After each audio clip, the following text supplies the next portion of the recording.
The deception didn't stop with just Father.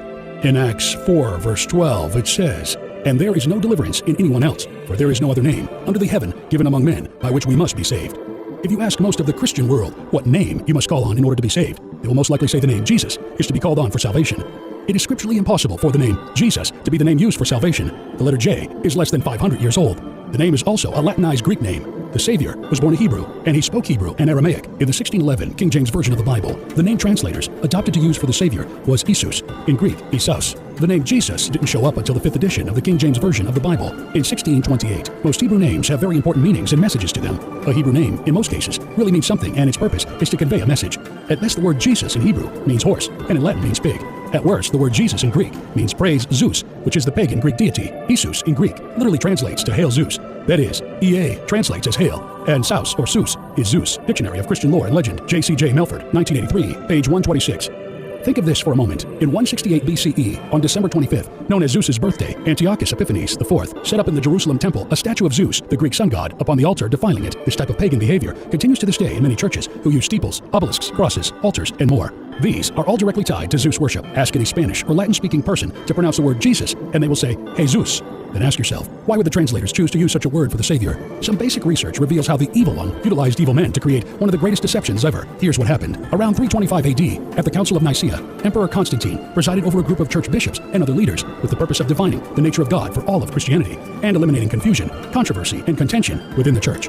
This council, coming together under the guise of eliminating confusion, controversy, and contention within the church, was really just that. It was a guise. The word guise is defined as the appearance of someone or something, especially when intended to deceive.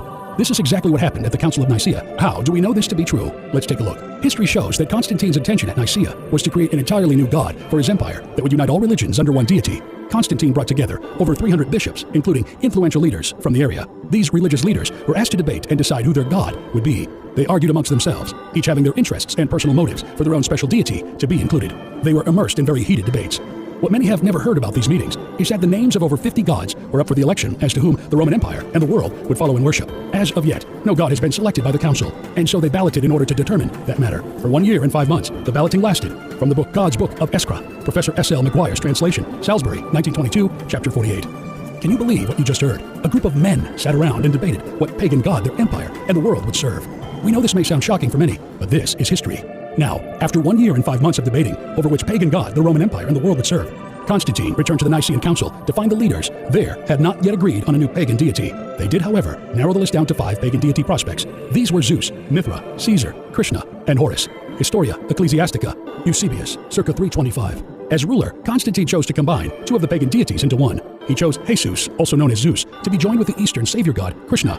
Note that Krishna is Sanskrit for the word Christ. When you combine the 2 words, they equal Jesus Krishna, now known as Jesus Christ. A ratified vote was taken by the council that totaled 161 votes to 157 votes in favor of Constantine's wishes. Thus, the name Jesus Krishna, Jesus Christ, became the official name of the new Roman god. The world is still under Constantine's spell. This brings us back to what we spoke of earlier about the next great deception. It should now be obvious, based on what we've shared about what happened at the Council of Nicaea, that the name of the Savior was also changed by the Nicene Council, perpetuated by the translators and scribes to this very day. The Savior said, "I have come in my Father's name, and you do not receive me. If another comes in his own name, him you would receive." Yehochanan, also known as John, chapter 5, verse 43. If the Savior said that he came in his Father's name, then his name is in the Father's name.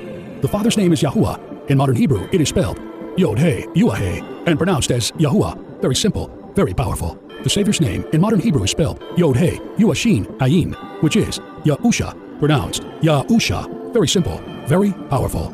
In fact, the power is clear when you realize the Savior's name is a description of who the Father is.